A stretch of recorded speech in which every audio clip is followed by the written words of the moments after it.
Episode number 28 of Sit Down Marks is brought to you by Coastland Apparel. Use promo code BIRDTV for 15% off your order. That's Coastland Apparel. Use promo code BIRDTV for 15% off.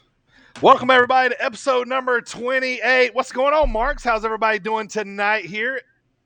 Very excited. Very excited, obviously.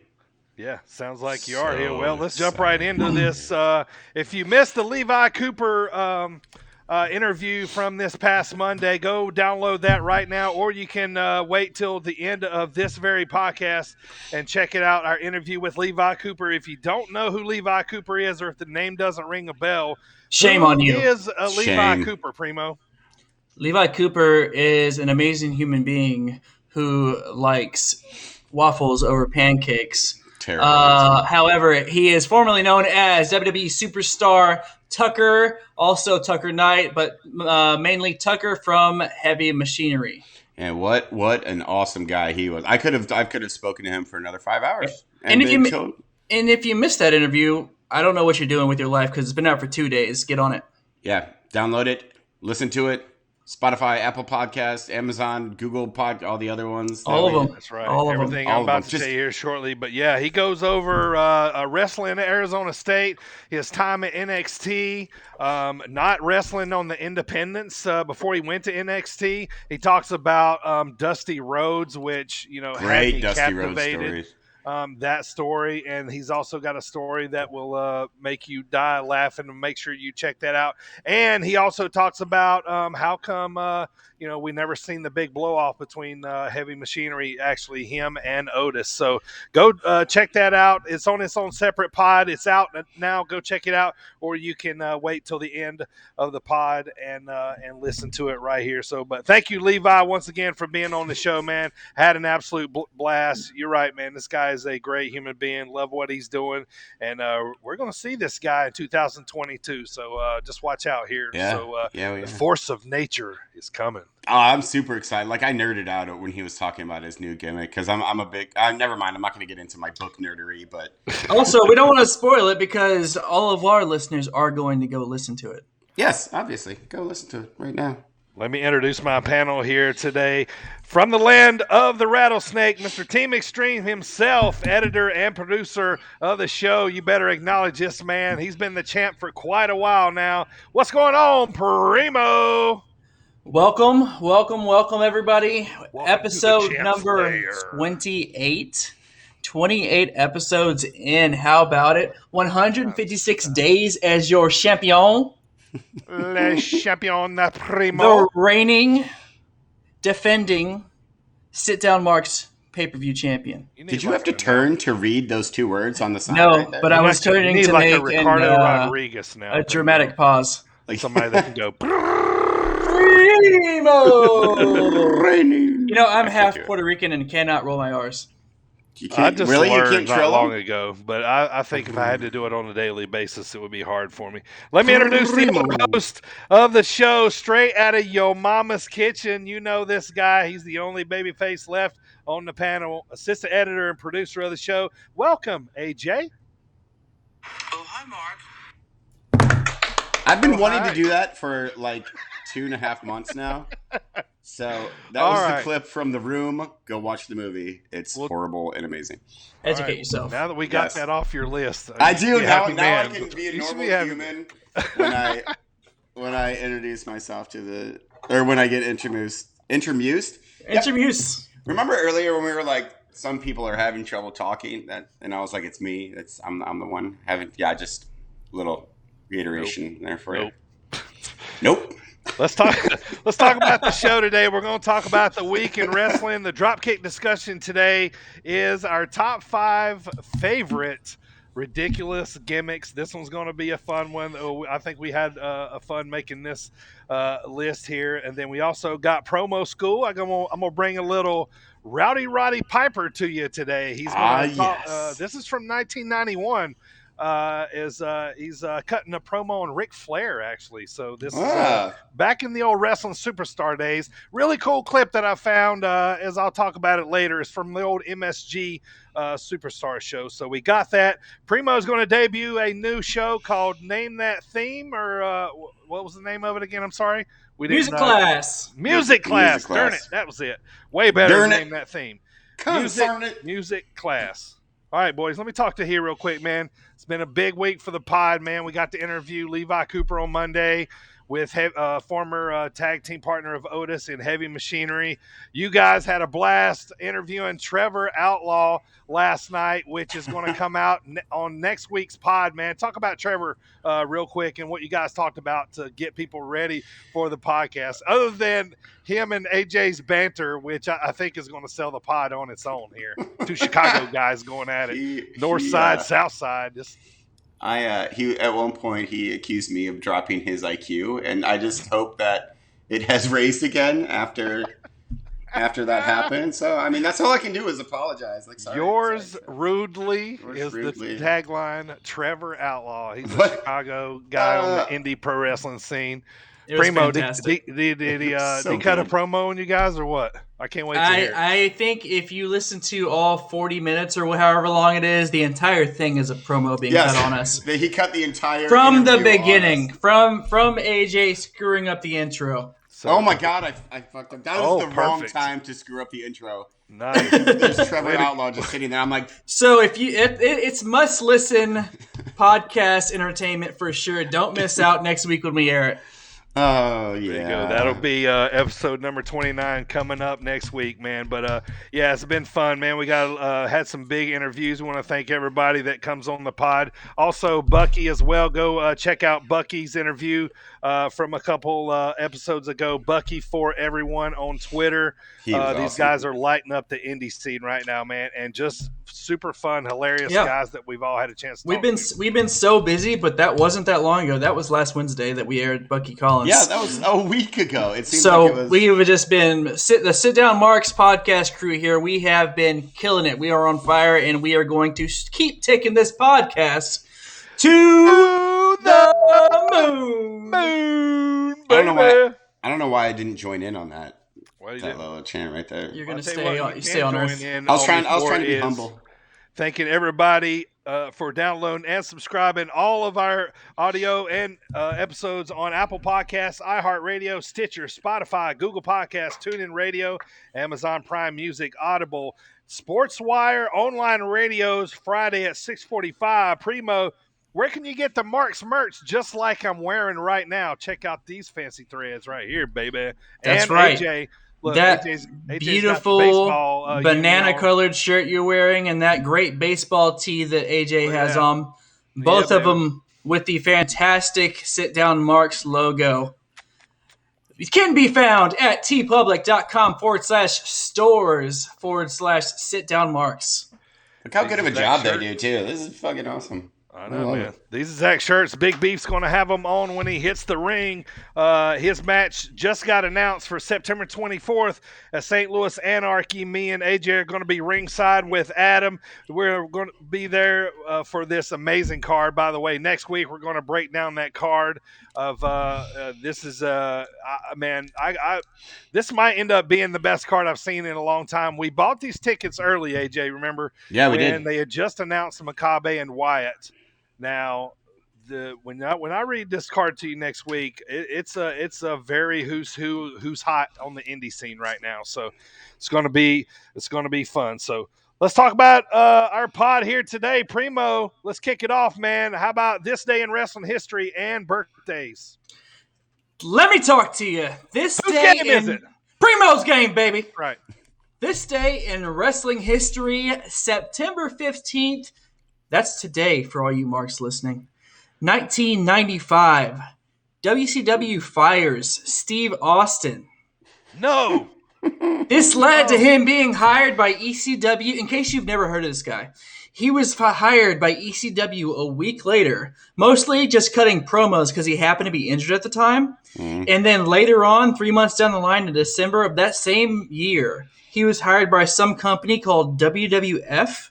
Who? And He eventually became one of the greatest superstars of all time. WCW, you screwed up. The Ringmaster, Steve Austin. Yep, he was the greatest. That's Ringmaster. Right. The Ringmaster. He was quite the technician. Yes, he was. Wow. Wow. I mean, that right there shifted wrestling. I mean, we didn't know it at the time when it happened. I mean, I was a 20-year-old. I didn't look at that going, holy cow, they just signed Steve Austin. He's going to be maybe the greatest icon in wrestling. Hey, isn't that stunning Steve Austin guy? Yeah. You think that, you're in this business. You think that you'd be able to recognize a once in a generation talent like Steve Austin and not be like, oh, I mean, they say everything in wrestling's about timing, and the Stone Cold gimmick, He had to completely get rid of the hair first. He did, yes. So all of you hirsute people, hirsute. No, it's gonna be one of those days. Words. Come on. Hirsute is old timey for Harry. AKA you, Primo. Just get rid of it. Get rid of it. You'll lead such a better life, and you'll get fired by your current company, but then turn into an icon in whatever profession you're in. Moral of the story is, if you have hair, get rid of it, and I won't be bitter towards you anymore. I will never be getting rid of my beautiful locks. Thank you very much. Well, I was lying. I'll still be bitter towards you anyways. Same. They hate us because they ain't us. We do. Moving forward. We go faster in water. Because you're more aerodynamic and slick. Aerodynamic in water? Yeah, well, What is it? Hydrodynamic. Yeah. 1997. WCW Nitro in Charlotte. Kurt, I probably was there. You man. might have been here because we might have talked about this last week. I have a feeling it may not have been this one, though.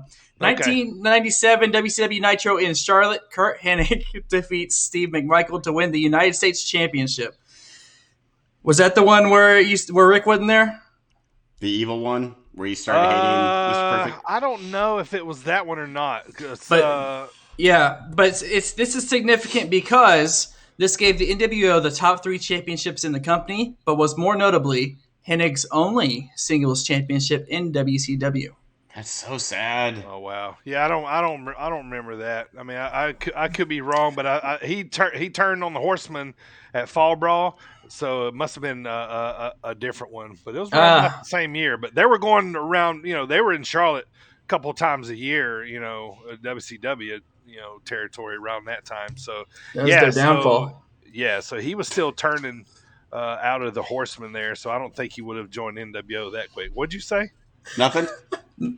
I said wrestling birthday, September 15th.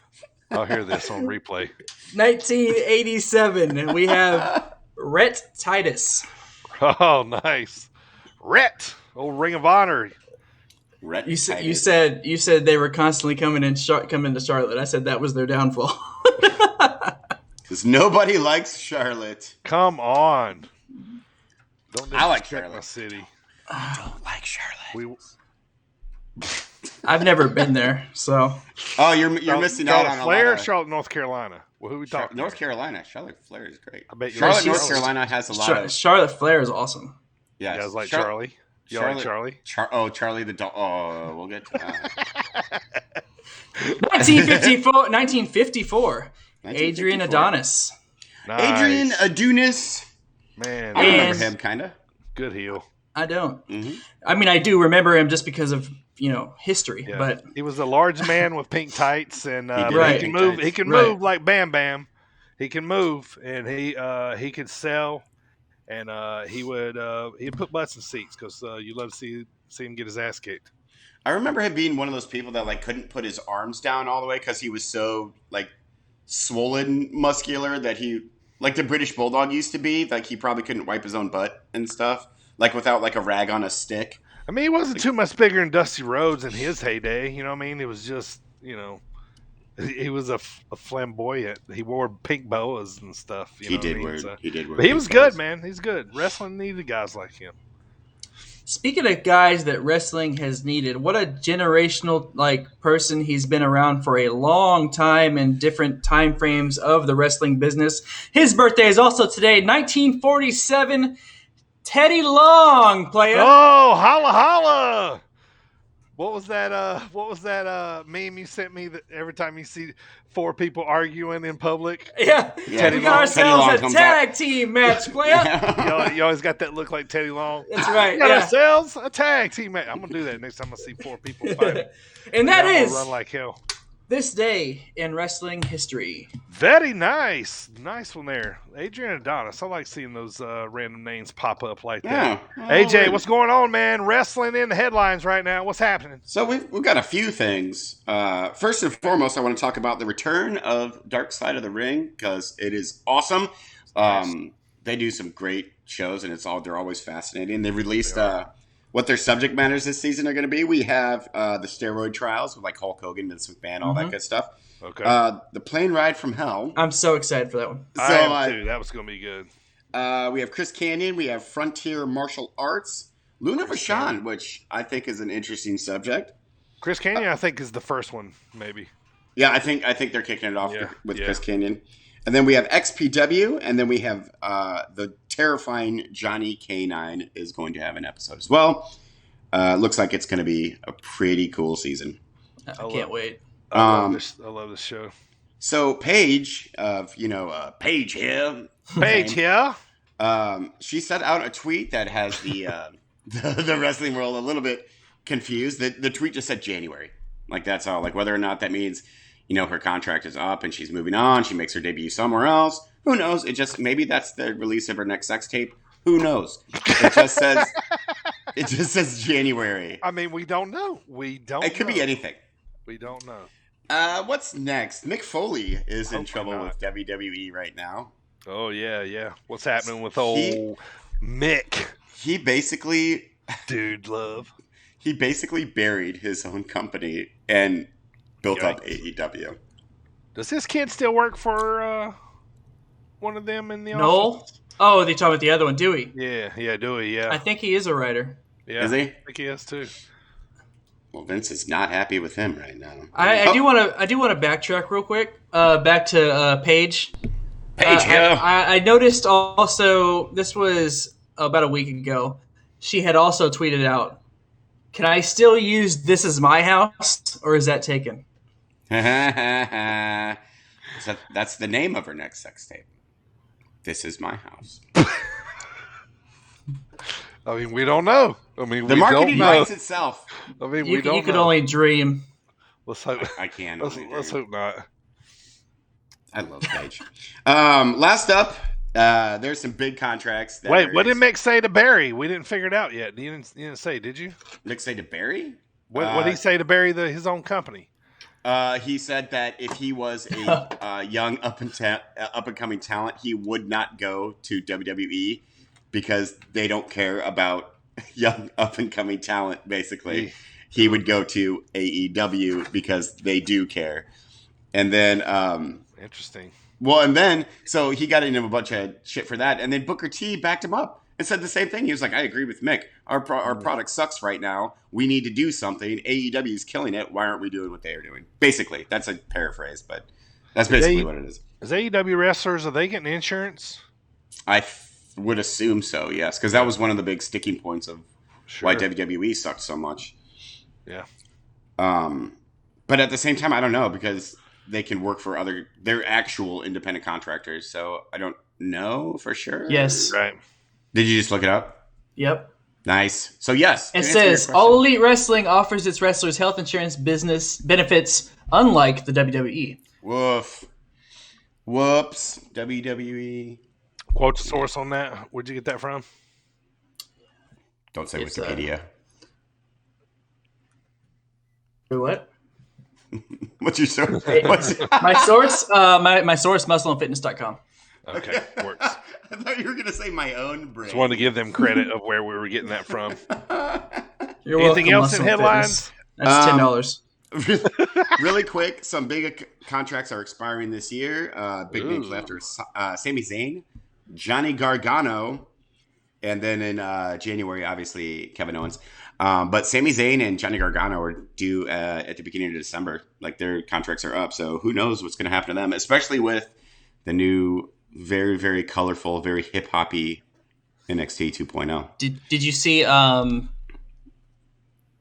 Oh my goodness! Oh, did you see Pete Dunne did resign? Yeah. He just re-signed a multi-year deal. And Gargano's also, not going nowhere either. Also, yeah. You did see this, Dirty, but There it is. Kevin Owens put his location on Twitter to almost there, and the Young Bucks changed their location to there. There. Interesting. Along with a new bio to add. Yep. He's going for sure. Good. Gargano's not going anywhere. I don't know. I think he stays. Man, like Levi said, man, it's a full roster over there. But I mean, if Vince has now taken control of NXT and he's pushing guys like Von Wagner, that's a bad sign. That's a bad omen, I feel like. Yeah. I'm sure we'll get to Von Wagner, by the way, which I hope we do. Let's get to the recap for the week here. First of all, let me remind everybody that all our previous episodes are now available on Apple Podcasts, iHeartRadio, Stitcher, Spotify, Google Podcasts, TuneIn Radio, Amazon Prime Music, Audible, and SportsWire online radio Fridays at 6:45. Let's get this underway here, boys. AJ, kick us off with AEW from last Wednesday. AEW Dynamite from last Wednesday. I will keep this short and sweet because we got a lot to get to tonight. So first up, kickoff of the show, Dustin Rhodes versus Malachi Black. This is a bit of a blood feud because Dustin wanted revenge for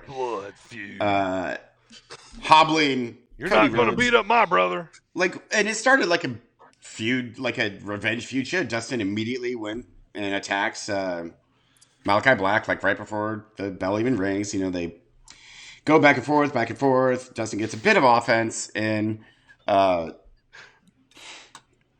dang it.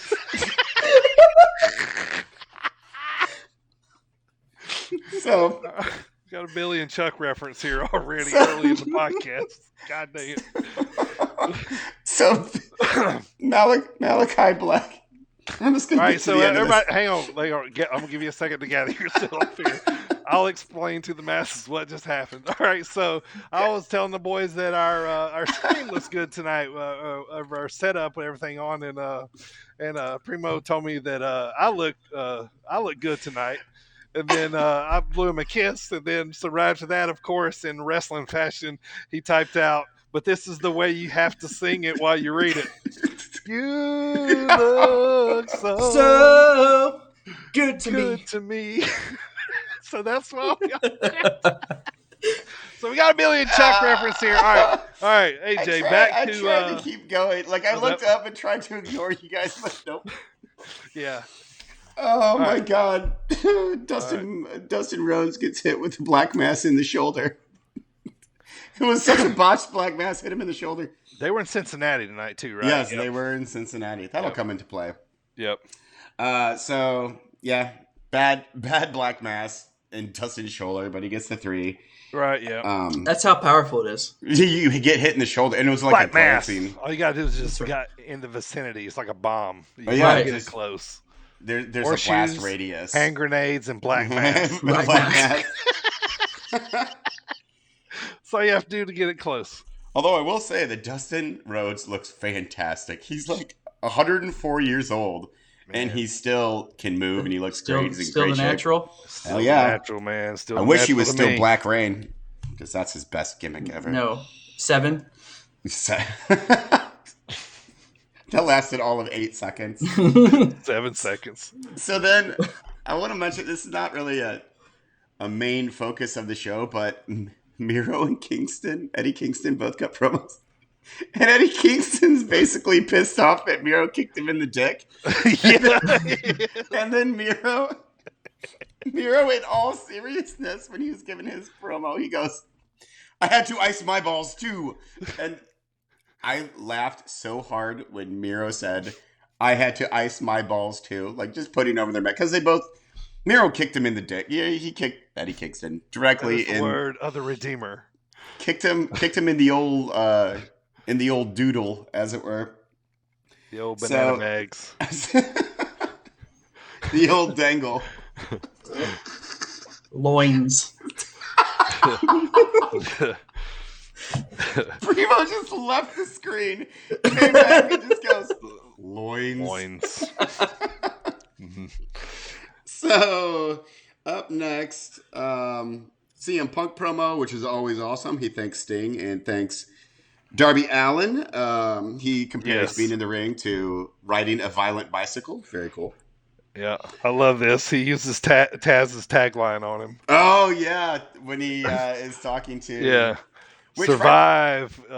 If you can. No, it's beat me if you can, survive if I let you. Yeah, survive. Yeah, so he was spinning it back on him, and Taz was like, "Oh, you can't use my." Because Taz is like, yeah, right. What are you talking about? Taz is like known for being like super like, don't take my stuff. Yeah, yes, right. Like even when Minoru came out, he was like, I wore a towel on my head. He says, "Who do you want me to face? Who do you want me to face?" Taz starts talking. And everybody's like, "No." He's like, "You've been talking about my guys." He's like, "No, I didn't." Yeah, I know. I didn't say a word about any of them. Although I would be on board with a Ricky Starks CM Punk feud. I think that would be pretty fantastic. What about a CM Punk Griff Grifferson feud? No, I don't want to even acknowledge that Griff Grifferson is a person. So I won't. I'm not going to mention him later on. He is just a poodle-haired piece of shit that just needs to stay over there. I'm calling Griff. Dear Mr. Grifferson, where do you get off? Grifferson. It's a stupid name. That's his actual name. He's Genetti. He's genetic. He's genetic. Because Brian is Sean, man. No way. Like, that's an insult Brian's the seller. That's an insult to Genetti. I actually liked Marty Jannetty. I did. I love Varsity Blondes. Go away. I don't like many. I love because they're young and hungry, and like we know Pillman's story. You know he's got to have a tag team partner. You know what I mean? And, they'll end up breaking up, but I don't know. I like it's good for what it is, man. They're gonna get beat up a lot, but Griff Grifferson just looks like he wants to talk to the manager all the time. Like that's his gimmick. Is I want to see your manager. Just call him Yelp. Leaving Yelp reviews on venues. 1 star would not come back. Let's talk to the manager. So. That's great. So, a couple more things really quick. Hobbs versus Dante Martin, short, sweet. Both guys look great. Hobbs gets the win. MJF sets up his next feud with your boy, Brian Pillman Jr. Holy shit, his mic on this mic. Wow. PBJ is... He got a little mean. Oh, he was killing Cincinnati, man. Oh, my God. Oh, he's so good. God dang, man. Like, I'm just captivated. He grabs a mic. I'm like, this is awesome every time. Plus Aunt Lydia was sitting at at ringside, which Aunt Lydia is the woman who raised PBJ. I'm sorry, PB&J from after. I mean, go watch the Dark Side of the Ring episode. It's fantastic. Where they said he's PB&J? Yes, that's where that name originated from. Yeah, like BPJ is way easier to remember if you just say PB&J. Lots and lots and lots of heat for MJF. Fantastic. Good stuff. Up next, Ruby Soho versus Jamie Hayter. Destination unknown. Ruby Soho. Ruby Soho. Love that song. Sounds like you're singing Ring of Fire. Fire. Up next, really quick, Dark Order versus the Pinnacle. Pinnacle wins. And all I wrote is dissension. That's all right. All right, boys. I'm all right. I was waiting to get to this part. Dang it. JR's got me hooked now. Did y'all listen? I wrote down here, he mentioned at least a few times. So to me, a few is at least 3. So I wrote a few. So 2 or 3. Because a couple is 2. that Dark Order. One is yeah, one. but I'm talking Dirty Birdisms here. I know I'm talking about me. So it was probably more than two. So I mean, a few is three to me also. Sure, but I'm just thinking. Not me. At least I'm that Northern. many because after about three, I think I stopped. So at least that many. But anyway, he referred to the Dark Order needing a leader. Mm-hmm. I'm like, dang it, here we go. And Who I'm like, could all it right, be? so Brian let Pillman that Jr. already start. And then he just kind of spun it around to mention it, and then I can't remember if his Excalibur wasn't there for Monday or Friday. I can't remember which one it was, but somebody on the panel too also said, yeah, leadership, what they need, they haven't had a leader in a while, so they're playing off each other. So, well, they're setting up either Hangman Page or obviously Bray Wyatt, one of the two. But it was cool. It's fun. I love Dark Order. Yep, we're all members. So up next we have a promo with Kenny Omega, and one Bryan Danielson interrupts him, and I immediately got a giant wrestling boner. Yes. Boner. And I was like, okay, if this is a thing, then that's all I'm going to say about it for right now, because it was awesome, and I just wanted to keep going forward. However, it looks like Bryan Danielson is going to be joining Jurassic Express and Christian Cage. And they're going to form like a little faction to go against the Elite, and also Frankie Kazarian. Awesome. Cool. Sign me up. Yes, primo. I actually do want to say something about this. Sorry, the champion was waiting his turn. That was so polite. Like he was standing there like Roman waiting for Paul to hand him his title. He was waiting for you to hand him the mic, AJ. That's right. Anyway, out of the three returns between Punk, Adam Cole, and Daniel Bryan, we saw Punk wrestle at All Out, but tonight he's back at the commentator table. I want to see this dude wrestle. Yep. I get it. I know Punk can talk. I know he can. I love seeing Punk. I want to see him wrestle. Adam Cole is wrestling tonight. Daniel Bryan, I saw the freaking matchup poster or whatever it is that said we hear from Daniel Bryan again as he goes off on Omega. So I guess we're just gonna hear from Daniel Bryan again. They're probably not gonna let us see him wrestle until he gets his match. I think Omega's gonna be his first match. So it's like I just want to see these dudes in the ring. Yeah, which Adam Cole's going on in 2 hours? Yeah, that's fine. Yeah, I am excited about that. Thank you, Adam Cole. He's wrestling Frankie, right? For coming to work. Yeah. For coming to work. Well, I mean, this is his first match. Like they gotta slow play it. Like they're. Wrestling 101, they're not going to throw Punk in wrestling every night AEW is on. It's going to be selective, process and pick matches. The reason I say that is because I saw their Twitter earlier, AEW's Twitter. They said, "What's Punk going to say tonight?" Right. No, that's fine, but I want to see somebody get GTS'd. So, there's always that possibility. So. I mean, most likely we're going to see a face-to-face with Punk and Hobbs or Hobbs. Yeah. Or what's the little dude? Hook. Yeah. Hook. Yeah. Hook. All right. I loved. By the way, real quick, I loved Omega and Bryan face-to-face. It was awesome. I love that. Yeah. I thought it was very coincidental that they both had on white tees. Mm-hmm. Yep. But. Omega had his General Cornwallis chops back, which always awesome. But yeah, that was awesome. I can't wait going forward. And then they both say things on Rampage, but we'll get to that on Rampage. Main event: Jon Moxley versus Minaru Suzuki. Holy hell, did these two beat the shit out of each other? This is like one of the stiffest matches I've seen in a long time. But it was Welcome to Minoru Suzuki match. I thought it was going to be longer. Yeah. I did too. Yeah, Minoru, he's gotten a little in age. He's been around for a long time. You can see he doesn't move that fast. You know what I'm saying? So that's why a lot of his matches are so stiff. And as we got further into the show, I was like, well, I guess we're only going to get a 2-segment match here, which is what it was. Yeah, it really was. But for what it was, it was a lot of fun to watch. It was rough to watch in times, but it was super fun. Yeah. Like I love it. I love seeing him on AEW. So the match ends with Moxley finally hitting the paradigm shift for the win. Moxley, big hometown favorite, going the anti WWE route. I've decided I don't like that. It doesn't fit. I haven't liked it from day one. I was on board at first, and now I'm just like, you need like edgier music or something. It's just something else, It'd be I see what they're going for.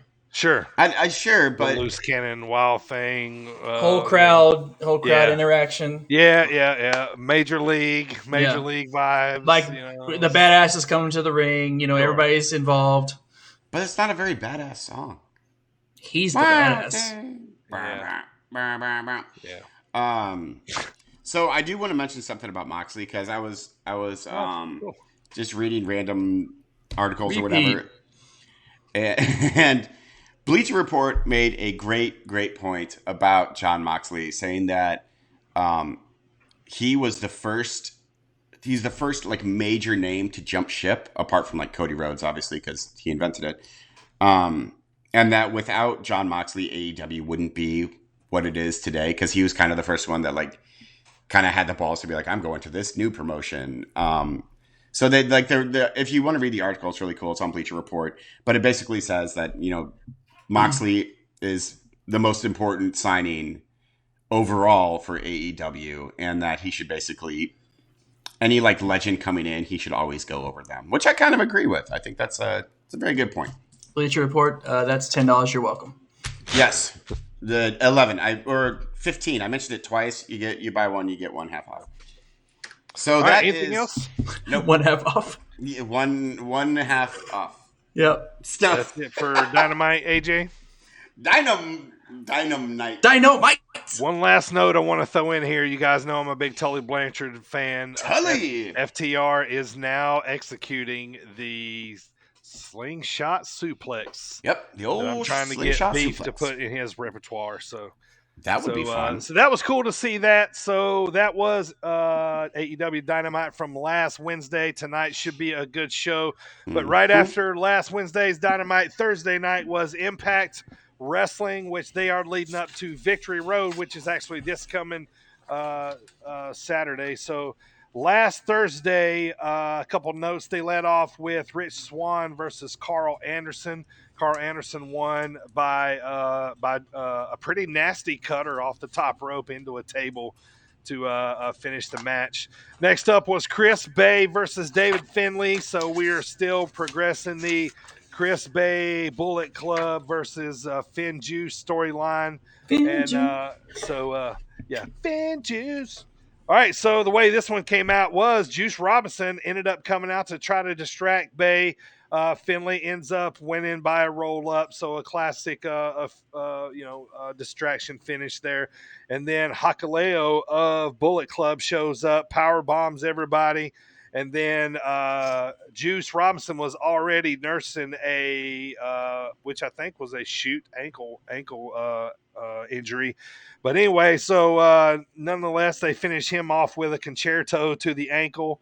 And that's kind of the way that all ends up with Juice flopping around in the ring. A couple other notes. Macklin beats Petey Williams. And then next up is our main event, which is Eddie Edwards versus Moose. And now Morrissey and Moose have kind of been working together. Go ahead, buddy. Oh, nothing. I just wanted to see if you would talk to me. Oh, yeah. That's all. Oh. Continue, please. I didn't know if you were doing Dark Order or wanted to mention something. All right, so like I said, main event was Eddie Edwards versus Moose. Morrissey shows up ringside. He helps Moose to not get pinned a few times during the match, and then ends up distracting Eddie so Moose can hit the spear on Eddie for the win. They end up attacking Eddie post-match. So here's how this whole thing breaks down here is is Saban shows up to help Eddie Edwards, and then basically the locker room empties out. Everybody's kind of piling on everybody. Eddie's wife shows up. She's a wrestler there too, Eddie Edwards, but I can't remember which one she was. Angela Love? Yeah, no, not Angelina Love. No, she's been on there lately. I just can't remember her name. She's been on there for quite a while. Anyway, so she shows up to help Eddie. She whacks on Morrissey a couple times with a kendo stick, and then the lights go out. The lights come back on, and Sammy is standing there with 2 ball bats in his hand. Sammy Callahan. He hands one over to Eddie. Eddie's kind of hesitant to take it at first, and then so Eddie takes it. They basically clear the ring. They start whacking away at everybody, all the bad guys, basically. So it runs everybody off, and then so here's how the show goes off. All right, so after they clear the ring, the show goes off with Christian, Eddie Edwards, and his wife, Josh Alexander, and Sammy Callahan holding the Impact ring as the show goes off. I was like, man, this is wild right here. Like, what kind of wrestling world are we in here? This is nuts. But yeah, it was pretty wild. So that's how Impact ended up. Progression of storylines. This coming Saturday, which we'll cover, is Victory Road. So all right. Primo, you're next up, brother. SmackDown. Let's get it popping. Smackity down. Smackity down, baby. Whose game is it? Go Primo's ahead. game, baby. Go ahead there, Primo. What's up, everybody? Just joined in the chat. What's up? Undead Lumberjack. What's happening, Jet Dryer? Everybody. Primo. Primo. All right. So I'm going to hit a couple quick points, then we'll get to the main storyline. Here we go, smackity down. We're going to get to the point that Mr. Money in the Bank comes out and says, it doesn't matter. It doesn't matter if it's the almighty Bobby Lashley or the tribal chief. If you have what he needs, he's coming for your neck, and you're going to feel his power. Basically, is what he said. Also, we have the Becky Lynch and Bianca Belair contract signing for the Women's Championship, with SmackDown Women's Championship at Extreme Rules. Becky says the original WrestleMania main eventer has arrived. Becky eventually signs the contract after further establishing her heel status with the crowd. This contract signing ends without any violence. Another contract with no fight. I like how her heel Becky is just Becky in a fuzzy coat. Like this. I want to say too, the 9/11 video packages were awesome. They always do a good job. I mean, they always do a great job in it, but I always like to bring. I meant to put that in this day in history. It didn't happen exactly on this day in history, but I think it was SmackDown. Out of your nose. It was SmackDown. What the fuck is that? I know. You like grew a bull nose ring in the middle of the pod. I've been waiting for Dirty to notice this for so long. It kept looking like a glare, like your nose was shiny or something, and then I just figured it out when you leaned forward. What is he doing, Jet Dryer? What is this? Anyway, so wait, do you actually have your nose pierced? Like, what just happened? I don't know. It's a magic trick. I Anyway, can't wait to make fun of you for that. That's going to be great. So, however, SmackDown was one of the first mass sporting events that was organized after 9/11. By the way, we picked a bad moment to start making fun of you for your nose piercing. Like, we're trying to be serious for a minute. They're like, look at your nose. Well, I think we were done talking about it. I was the one that brought it up. What up, repeat? Thanks for the acknowledgement. All right, so that contract signing ends without any violence. Once again, I think this is like the second one in a row we've had without any fighting. Getting pretty boring. So then we have Edge versus Rollins. Rollins hit some glam slams, and Edge even hit a pedigree. The match was straight. I wrote this down. This match was straight fire. Like, it was good. Me too. I wrote Edge, Rollins, awesome. I gotta say, this whole SmackDown at MSG was really good. I enjoyed it. Oh, yeah. So these two blew the roof off of MSG after a kick to the groin, 3 super kicks, and a curb stomp. Seth Rollins finally takes down Edge. Edge ends up getting carried out on a stretcher and taken away in an ambulance. Afterwards, Rollins says he doesn't know how he's supposed to feel about the situation. He looks like almost a little shook that he could have just ended Edge, but at the same time, he looks also satisfied. I'll make a prediction right now. This is the beginning of Seth Attack team, player. Seth Rollins' face turn. I was going to say, Yeah. Same thing. Or a repackage. Yeah, some sort of, I think the whole... Kind of change. Yeah, the whole drip, stupid fucking thing. I hated that. Drip God. Get it right. Whatever that is. Down! I do like Burn It Down, but I bet it's the start of his face turn. He's stale now as a heel. He'll be stale pretty quickly as a face. I love Seth Rollins. Don't get me wrong; he's one of my favorites.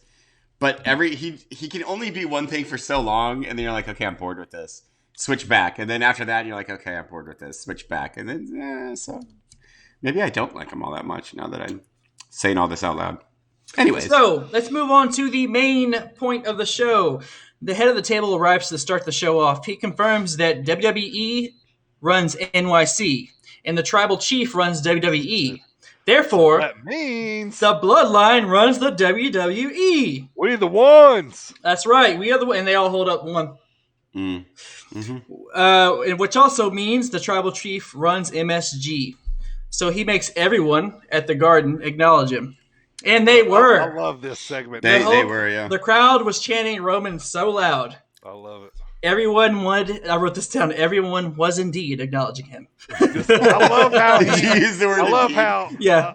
I love how he goes out there and talks about it, and like it's like a part of his gimmick now because he's like, all right, it reminds me of like when Scott Hall used to come out and take the survey. Hey yo, are you with us or are you against us? It reminds me of things like that. He comes out like, I'm gonna give you this time for you to acknowledge me, like Cincinnati or wherever town they're in. You know what I mean? Like, I love it, man. That's great. And they're getting they're that heel faction that is getting over for sure. Yeah, it definitely is. Out comes the Beast, Brock Lesnar, man bun, a ponytail and beard, all in all.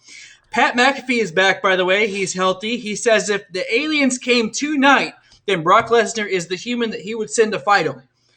Brock Lesnar looks like a curling stone. He is the alpha of our species, says Pat McAfee. The alpha of our species. Paul says he fails to understand. He asks, of all the championships we could go after together, why would you choose the Universal title? Brock responds by asking Paul, why didn't you tell Roman that I was going to be at SummerSlam? This is great. Immediately afterwards, Roman rips the Universal Championship from Paul's grasp, and the Bloodline leaves Heyman stranded in the ring with Brock Lesnar as the crowd's chanting, Suplex City. Yeah, but before that, though, they were chanting, you fucked up to Paul. Oh, yeah. They did chant that. Yeah, you fucked up. Why did you? Yeah, because Roman's like, why didn't you tell me that Brock was going to be there? The crowd slowly build, and then they started to take it out. I don't know if y'all noticed that. Yeah. That was great. Yeah, you can't beat a live crowd. So where's tracksuit Roman too, man? What happened, man? They got to show off. They're showing off the Bloodline T-shirt. They are. But everybody else can wear it. He needs to be TSR, man. That's when he's going to kick some ass. So the crowd starts chanting Suplex City. Paul quickly turns into Brock's advocate real quick. Brock is amped up as Paul is doing his thing, and tells Paul it's just like old times.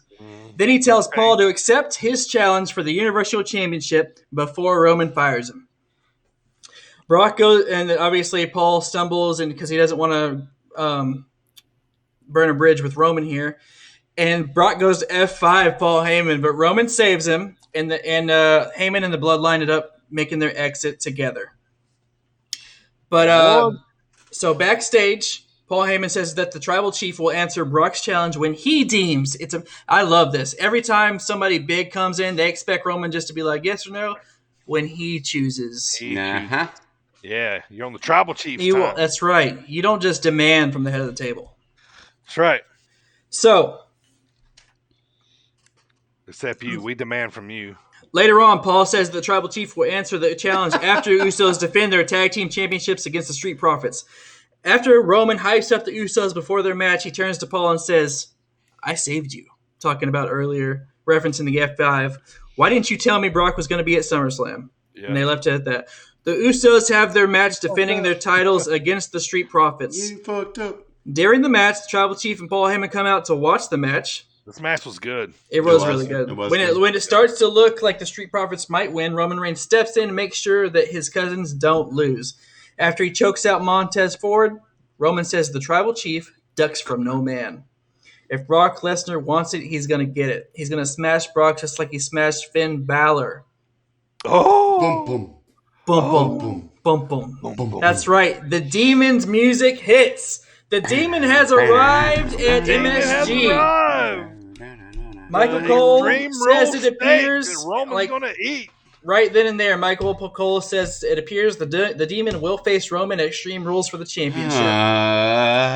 Roman and Finn stare each other down as SmackDown goes off the air. That was SmackDown. I love seeing Demon Finn back so much, and then the immediate realization that he's just going to get fed to Roman. I'm always such a fan of the artwork. I love it so much. And then... I don't know. It's so good, man. Why? So yes. So detailed. Also, Undead Lumberjack, yes. Why spoil Finn? It was the closer, the show closer. Yeah, and it was it was a setup to say, this is who Roman's going to have to deal with, not just Finn Balor, but the Demon Finn Balor. We're going to give you the Demon play that here at the end of the show and make you want to come back next week. But all right, AJ, hit us up with last Friday's version of AEW Rampage. What happened on that? This was short, or it seemed short. Because look, my notes are only one page. Normally they drag on and on, but kickoff. Pac versus Andrade El Idolo. So yes. So their match got Andrade. Their match got bumped from All Out. So this is their little makeup, and they weren't fucking about. Like they didn't even get entrances. They were just in the ring, boom, ready to go. Yep. And holy God, was this match fantastic! It was. So it starts off. Pac is just so fast and so smooth that Andrade Kid doesn't really have an answer for him until. Andrade hit, it was like a springboard spike DDT on the apron. That was the first time when I was like, they're not human. And it only gets worse than that, because then later on in the match, Andrade hits this like over the top rope corkscrew splash plancha type thingy again, where I was just like, for like another 30 seconds. I mean, he's in the ring with the man that Gravity forgot. So the Gravity did forget him for the most part. That's why on his off time he's just like floating in a room. Yeah. He can't go outside because if he goes, he'll just go off. They have to tether him. He's like a helium balloon. No, he has one of those backpacks that parents put on their little kids. Like a little tether backpack. The leash. Yeah. Like he's just like floating around. And the freaking Penta and Phoenix just keep walking. They walk everywhere. Carry him along. Sometimes they'll let him go and he gets stuck in a tree, and then they have to like climb up the tree to get him down, and it's really this is the greatest. Really book it right now. Yeah. AEW. So this match was fantastic.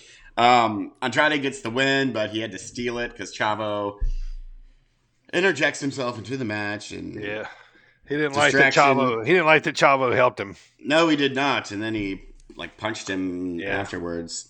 However, it didn't take away from how awesome this match was. It was really good. El Guapo.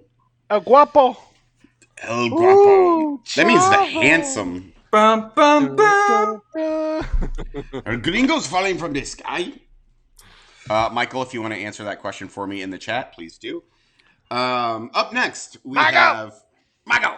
Are gringos falling from the sky, Mago? Come on. So, Not even there anymore. my take on this is: do you think it is because maybe Chavo's obligation with AEW is up, or you know, what else would he be doing in AEW if it's not being with Andrade? Whole backstage something or other. And thank you, Mago. Yes, El Guapo is the correct answer to our gringos falling from the sky. And yes, I don't know why they put Chavo with Andrade in the first place. Like, because his promos in like the I mean, I'm a big fan of Chavo. I like Chavo too, but I didn't understand it because like Andrade's promos were like they have like the subtitles and it's like they're really like it looked like a Latino faction to start. So yeah, but then I'm glad they didn't go that route because I don't like. I was kind of hoping that eventually they could recruit the Lucha Brothers, which would have been cool. I like the LWO actually. Super crazy. I did not like the. I want to get an LWO shirt. I mean, I'm sure you still could. I can go. You just ProWrestlingTees.com. That's $10. If you match it if you mention another time, it's $15. Oh, that's right. We get one free. Yeah, one for half price. Up next, Ruby Soho, Chris Statlander, and Riho versus Rebel, Jamie Hayter, and Britt Baker. Ruby Soho wins the match. There was a lot going on in this match. Yeah, there was. I mean, and so it was hard to even like decide what was good about it, and yet it was good. Like I liked it a lot. The crowd loved this match; they were into it. But Leah Soho, Statlander, and Britt Baker are so freaking over. It's kind of amazing. Up next in the main event, we have PB&J in the main event. Congratulations, Dirty. Yes, you with the hat. Yeah. How do you feel every week with Rampage with the pre-main event interviews with Mark Henry, and then also when he goes, "Ladies and gentlemen, it's time for the main event." No, I don't like it. You know my thoughts on Mark Henry very well. Which I guess we can mention some of the backstage segments, like the Sting and Tully Blanchard. Are we going to get a Sting and Tully Blanchard match where they... No, Tully Blanchard is going to get his bones broken. They'll be in the corner. Tully Blanchard and Shawn Spears against Sting and Darby Allin. Where Tully comes out, kicks him, and goes and tags Shawn back in? Yes, and then disintegrates because he's a mummy. Right. He's a bag of bones. There's also a couple of segments with Adam Cole and Brian Danielson. And Brian Danielson just wants to kick everyone's face in. I love it. He's there. He's like, I just want to beat everyone's face. He's got a badass attitude all of a sudden. That's great. He doesn't want to put people over. Because I think he was so vanilla in WWE. Yeah, they kind of made him be that way. So anyways, back to the main event. Brian Pillman versus Max Caster. Simple match, but it did its job. You know, Caster looked like a cheating dick. Brian Pillman looked like a valiant baby face. He looked like a Cincinnati Bengal / Fred Flintstone. He did, yes. With the outfit, but I love it, man. He is white meat baby face, hometown. All the way. This is his hometown. Yeah. The Bengals jersey. So they're recording Dynamite on Wednesday then too. Yeah, they're doing Dynamite and Rampage back to back. Okay, yep. All right, good deal. Which I just found that out too. So that's cool, man. If you go to a show, you get both. You get both their main shows, which is something to keep in mind. PBJ looked awesome though. I like his finishing springboard. PBJ, sir. PB&J Jr. Next AEW World Champion. That's year 2025. Year 20. Yeah, next in 2027. I was about to say that 2025. Then you'll be a mummy. Ooh. That's all I got. Dark. That's right. Dark. You're a mummy. That's right. And by that, am I the Yeti mummy? Oh, don't mention ridiculous that. Gimmicks. Ridiculous gimmicks. Don't mention the Yeti. A Yeti. Unless you want to mention it as my Twitter handle, Yet@AJ. Follow me. All right. What else happened on Rampage? I don't know, nothing. That was it. That was it. That was that the Brian Pillman Jr. goes over, and He then does. he goes down and hugs his Aunt Lydia and his sister. Aunt. Yep. So that was cool. You already said was. John Moxley came out, right? No. Yeah. Moxley came out and at the end. He did, which was also cool because you had both hometown boys. Yep. Looking good. Nice. I did like it. Let's move on, I like Primo, to Monday Night Raw. This was a big Raw, man. Les Raw. The headlines. Les Raw for moi. As they started out, let me just talk about this real quick. As they started out on social media saying that, Big E was calling his shot, that he was cashing in tonight no matter what, somehow, some way. He was putting it out there already. So we knew that coming into the show that this was probably going to be a big night. So bring us in here, Primo. We're going to go to Monday Night Raw for the Raw recap. Biggie arrives to Raw with his Money in the Bank briefcase in hand ahead of the WWE Championship match, which was moved from Extreme Rules to this past Monday's Raw main event between Randy Orton and Bobby Lashley. Randy and Bobby arrive right behind him. Big E reminds them that he might still cash in his briefcase tonight. MVP explains how the WWE title match was changed from Extreme Rules to tonight's Raw because Randy was in the back politicking and all that jazz. Randy retorts and says he didn't. He just got it done because his name is Randy freaking Orton. So RKO. I thought his middle name was Keith, not freaking, but okay. Next up, we have Charlotte defeating Shayna Baszler in a championship contenders match due to a distraction from Nia Jax. Alexa Bliss comes out after the match and gives Charlotte her own doll. So she'd have something to play with after Alexa takes her title. Charlie. Yep, Charlie. She has accessories. Kinda. This was funny. She had her own little robe and her own little championship. Charlotte, I liked her little belt. Yeah. Charlotte sets Alexa off by throwing the doll back at her, and Alexa attacks her. I like that Charlie didn't have any voodoo powers. I like that it was just a doll and no like she didn't look at it, and then suddenly Charlotte fell to the ground. Like turn her into stone like Medusa or something. Yes, or like started mimicking like the doll. Right. I put this in here because it wasn't really a point, but it was a point that needs to be said. Karrion Kross cuts a promo about his list of casualties continuing to grow. Mm-hmm. He's trying to sell that he's some unstoppable badass monster, even though he lost his first few matches on the main roster. Sure. I noticed that he was not in his sex gimp outfit, which for the promo, to be honest, it was a little disappointing that he doesn't just always go around. Yeah, he wears a suit backstage, but he takes the time to take his suit off to put on that stupid outfit. No, it's on under the suit. Like he has that on. It's like Superman. Yeah, it's like his gladiator outfit. Super BDSM. That's the only thing I can come up with. He's like Tobias Funke in Arrested Development. Like he just always has on the nipple suspenders and stuff. I guess underneath. You can't really count his wins over Jeff Hardy as really anything. Jeff Hardy lost to Damian Priest on this very show as well. Did, so. yeah. And Karrion Kross lost to Jeff Hardy. So where does that leave him? And he got a bro kick, I think, right after that. He did. What is Sheamus doing with this? Is he like a late night in the shadows? You're talking about he's a brawler. Yeah, he's like a bare knuckle. It's like he's like a street fighter, like alley cat dude, like right. Yeah, it's like he's a Dick Tracy's enemy or something from back in the day. You know what I mean? Like, hey, Undead, you are right. Dirty is a big fan of Demolition. In the sound there. I think he's trying to go for the whole like bare knuckle boxer, like Brad Pitt from Snatch, since WWE loves to have relevant references that they plug into their characters. Yeah. I mean, so that's what my guess. If you listen to the show, I mean, I'm a big Karrion Kross fan. I hate this whole thing. It's just you love it. I don't know. I'm just hopefully they'll bail on it soon. Is all I'm hoping. So getting to the main event, we have Bobby Lashley and Randy Orton for the WWE Championship.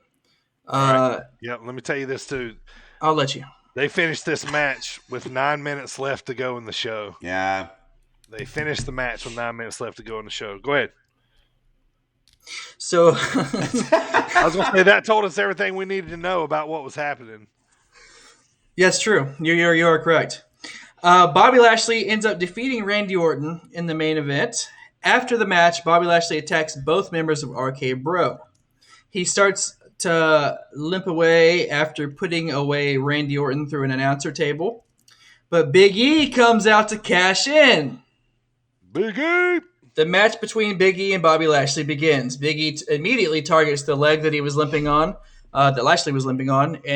However, Lashley is able to deliver a single spear. Big E is able to kick out because he's the fresher opponent. Excuse me, words. More fresher. Funner, more fresh, funnest. Nope. He counters Bobby Lashley into the big ending. 1, 2, 3, and new WWE World Heavyweight Champion, Big E. Let me tell you about the only thing I hated about this. This just is. All right, I don't know if you guys noticed or not, but he cashed in and then they went to a commercial. Yep. Yes, I did notice. Yeah, I did as well. Come on, like you know what I mean? Like, no, it should have been one of those run down, cash in, hit, counter, hit. All right, bang, bang, boom, 1, 2, 3. All right. Yeah, I mean, he's supposed to be cashing it in as soon as possible to get the guy while he's still kind of tired from the match. So that's why he's coming in to cash it in. So he comes and cashing in, and then they go right to a commercial. They gave a commercial break to let the World Heavyweight or the WWE Champion get a breather. Yeah. So Big E wins the WWE Championship, and the New Day comes out and celebrates with him, very reminiscent of when Kofi won at WrestleMania. So what about Xavier Woods now? Do you think he's a little bit bummed? No. He's the only member. Do you guys think that Xavier Woods? Yeah. Do you think he'll ever get a run at the title, Xavier Woods? No. World title? Yeah. No. I mean, never say never, but if I had to choose, I'd say no. Yeah, me too. Which makes me sad because he's so underrated in the ring. I mean, I think if he can get people behind him like Daniel Bryan did, or Kofi Kingston, or something, or Kofi. Yeah. I mean, if they just want to get, I mean, I love Xavier Woods. Don't get me wrong. Me too. I just don't see it happening. I think neither. Unless they just want to give it to each member of the New Day, but which Vince might. Right. You never know. Also, if the Universal title wasn't so relevant right now because it's on Roman Reigns, he probably could get that. Yeah, I can see that too. Because it's just like a title. They know that they needed to make a move, and this was the right move to make. Yeah. I just kind of hated it that, I mean, I know they wanted people to tune in. They want, when Big E started calling his shot saying he's cashing in tonight. I get it that they wanted him to to get the ratings, but it just takes a little little much out of it. Just takes it out of it, yeah. Yeah. Yeah. Which I read that the reason why they did this was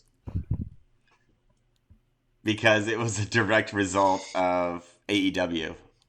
Like they were actually reacting to something. Yeah, they know what's going on. I mean, they had to get in the headlines. They had to shift some. And I mean, that's exactly what I mean. We were with a tweet beforehand, so they got us to tune in, and then they showed Big E first thing when Raw started up. They showed him backstage all throughout the 3-hour show. So, and they got us to stay to the end. However, they didn't. I recorded it, so I watched it after the fact anyway.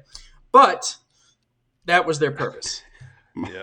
Michael said had to stop pissing off fans. Well said too, because they had to make a move to make the fans happy. Yeah. Everybody loves this move. Everybody. Yeah, and also I want to tell you all out there that the Sit Down Marks podcast called this immediately after Money in the Bank pay-per-view.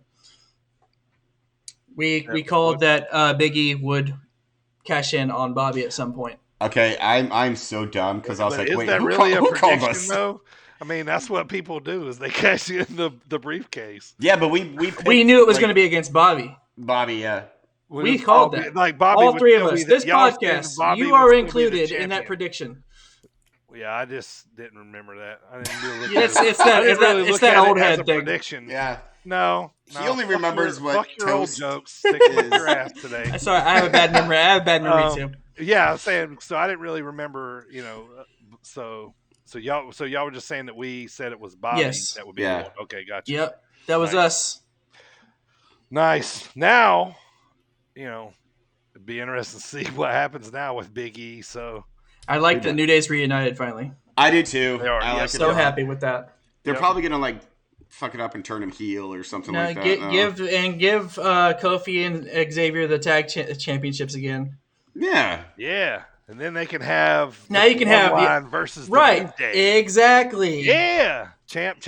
Which we've had. I mean, Usos and New Day.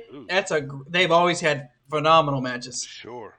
All right, let's move on to NXT last night, which they were dubbing as NXT 2.0. Yes, they redid the arena. It's more. I'm going to talk about that now. Seating. Yep. Let's hear it. That's my first note. The new era of NXT has begun. NXT 2.0. I say I do like the new look. How do you guys like it? I actually like it too. I don't know. It seems a little in your house to me. So I like it. It These are glow vibes from. These are my reasons why. It looks like they're able to fit more. It looks like they're able to fit more fans in. Yeah, it does. And it also is more well lit. It's not so dark and dingy like the other NXT was. It makes it brighter, so it makes it seem bigger. Definitely. And also the ringside area does also appear to be more spread out. That's all Kevin Dunn's doing too, because he was there like overseeing the entire production of it, and that's like what Kevin Dunn is known for, is like making wrestling arenas look awesome. Like I don't like Kevin Dunn, glass, but I think in front of all the rows too. Yeah, it looked really cool. I like the look of it a lot. I thought it was cool. Yeah. Continue. So. Yeah, Ray, when you are. Yeah. I was listening to your Kevin Dunn thing. That ended like 3 minutes ago. Our 2021 breakout tournament winner Carmelo Hayes arrives with Trick Williams in tow. Tricky. Trick Williams is bad about it, like he says. From here on out, wherever Carmelo Hayes goes, Trick Williams goes as well. Trick Williams, he routed? Yeah. Trick Williams uses Enzo's line, Enzo Amore, saying he was born with the gift of gab, and he also has the gift of jab. This segment was a little, I don't know. Didn't like it. They remind us that Carmelo Hayes is the golden child of NXT, and when he shoots, he doesn't miss. As they're leaving, Duke Hudson sticks his big old nose in their business, and he stares them down and he pushes past them. Trick Williams and Carmelo Hayes, rightfully so, feel disrespected and beat the crap out of him. So Duke Hudson's left in the ring. Yeah, they're like, not anymore. Let's move on to the second major point. Due to injury, over the weekend, Samoa Joe had to relinquish the championship. Because of this, Ciampa, Dunn, Cool Kyle, and L.A. Knight Primo's game. They all had to cut promos to start the show ahead of their fatal four-way to decide who will be the new NXT champion. But first, Braun Breaker decides to introduce himself to LA Knight and says he wants to prove himself out there in the ring. Now, for those of you out there who don't know, Braun Breaker is Rick Steiner's son. The dog. Braun Breaker. That's right. Rick Steiner. That's a silly name. This dude is jacked. Yeah, yes, he is built like a Steiner. Like you could look at him and tell he's a Steiner. He's to be kissing the peaks. Yeah. Oh, yeah. So anyway, he says he wants to prove himself, and LA Knight says, "All right, kid, get out there. Let's go have a match right now." They get out there, and if you think because LA Knight's going to be in the main event, I'm sure that obviously LA Knight's going to win because he's going for the NXT Championship later on. So, but no, actually, Braun Breaker defeats LA Knight and goes over. And did they let each other know about what was being booked like throughout the whole entire show? Why would they book LA Knight to lose and then have him go on to be in the match for the championship belt? Like that doesn't make any sense to me. Well, then the one that didn't make any sense was Pete Dunne and Ridge Holland attacked Cool Kyle in his locker room during NXT. Because of this, William Regal says Kyle is unable to compete in the Fatal 4-Way, but taking his place will be the debuting Von Wagner. Oh, Von Wagner. I'm scared. Von Wagner. So they have the Fatal 4-Way has now become Tommaso Ciampa, Pete Dunne, L.A. Knight, and Von Wagner. They face off in their Fatal 4 matchup, and Goldie has come home. Tommaso Ciampa is once again the NXT champion. That was great result. Very good result. Yeah, I kind of figured that's the way they would go. I like this too, putting it back on Ciampa. Ciampa's he's a great champ, man. Yeah, this was awesome. So I worry about Von Wagner because, like I was reading, and apparently he is what Vince envisions as NXT going forward. Is big dippy guys that can't really do anything, but look like they belong in Vince McMahon's World Bodybuilder Federation or whatever. That's why I'm terrified of NXT right now, because I think it's going to... I don't think it will, but it has the potential to turn into just a bunch of big, beefy guys who really don't have any talent.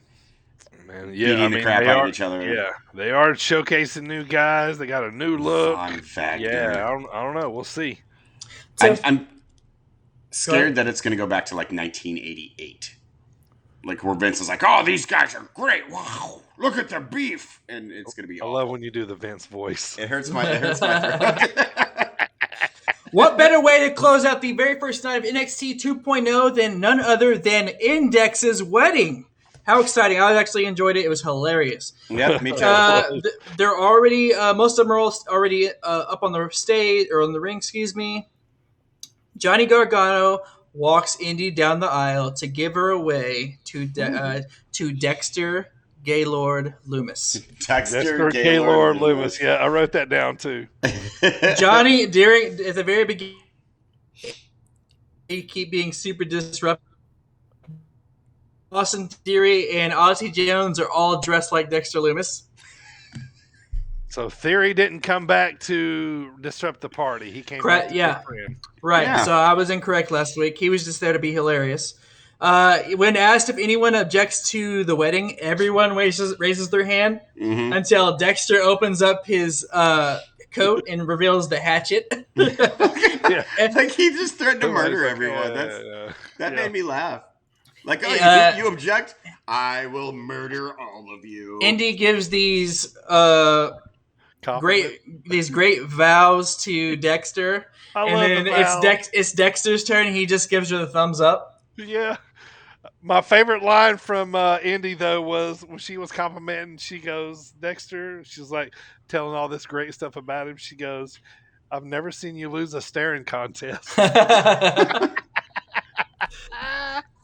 That was a good line. So, because of that thumbs up and him not actually giving vows, the wedding officiator rips into him for not doing them, and because of that, Dexter chokes him out. Now we don't have a wedding, someone to officiate the wedding. However, they're all looking at Mr. Regal to try to get him to do it, and he's like, "No, I ain't going out there. That dude's crazy." Beth Phoenix steps up to finish officiating. She had a feeling something like this would happen, so the night before, she got ordained online. They do the I do's. Indy says I do, and Dexter.